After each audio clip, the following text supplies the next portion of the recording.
Ito muna, dito ay jumper wires. Ang nakalagay sa code ay 2 to 9. Wala lang.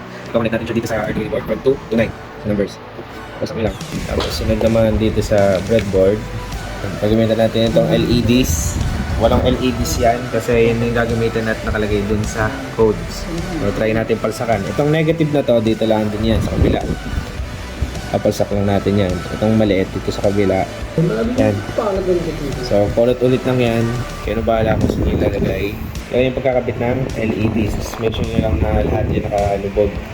Tapos, gagamit naman tayo ng 220 resistors na imamatch natin dito. Yan. Pag nakalman nyo ng ayos, try nyo maitapat dito sa kung saan nakalagay yung mga LEDs. Dito yung ipapalsak to sa may tabi lang. At dito sa kabila. At saan dyan? Basta may palsak yung tapat. Yan. Ganon. Dahil sa susunod, kasi gagamit kami ng black wire na ilalagay namin dito sa tabi ng LED. Yan. Yan, ganun lang. Basta nakapalsak, kahit anong kalma yan. Basta nakapalsak. Lahat. Ayan. Tapos ito naman. Papalsak na natin dito yung mga jumper wire. Tapos, ito. Dito. Pantay lang, pantay lang. Kapantay lang nito. Ito. Sa LED. Store. Tapos dito. Pantay lang. Nakapalsak. Check nga ka na. Ayan yan. Sa view ng side. So dito sa codes naman, explain ko naman sa inyo kung paano. Yan, kita nyo yung codes na yan. Dito sa void setup, ito yung matic na meron ng ano tayo. Meron na naka-input kasi kada gawa yung file, yung sketch, lalabas, may automatic void setup at void loop. Kasi dito ilalagay yung setup code. Ito, ang void loop, syempre, may word na loop. Repeat. Uulit-ulit. Ito naman, dito sa void setup, naglagay kami ng, or kinopya namin sa sinend ni Sir, ng for loop.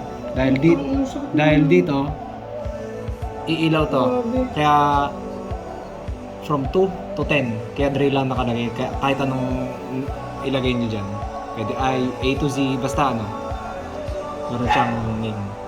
Ano ganun. Dito naman sa pin mode, output. Dito, parang ang mga pins ay magkaroon siya ng output. The next is void all LEDs off para mamatay mga LED from 2 to 10. Yan. Digital right para mamatay yung kanyang LED. Yan. Low. Kaya low nakalagay. Ito, for loop din para repeat siya. On and off. Bali pag ilaw ng isa, mamamatay ang isa, then iilaw din ang isa pang LED. Next LED. Yun, katabi. Uli-uli nga. Tapos dito naman, void loop na. Isa pang for loop from 2 to 9 sockets. Dito sa digital input. Yan. 2 to 9. Tapos dito mamamatay ito. All LEDs off. Then digital right para mabuhay ito. Para nga on and off nga. Tapos dito naman sa next for loop naman, ito mabilis na yan ang delay niya. Ay kung gaano kabilis ang pagbukas ng ilaw.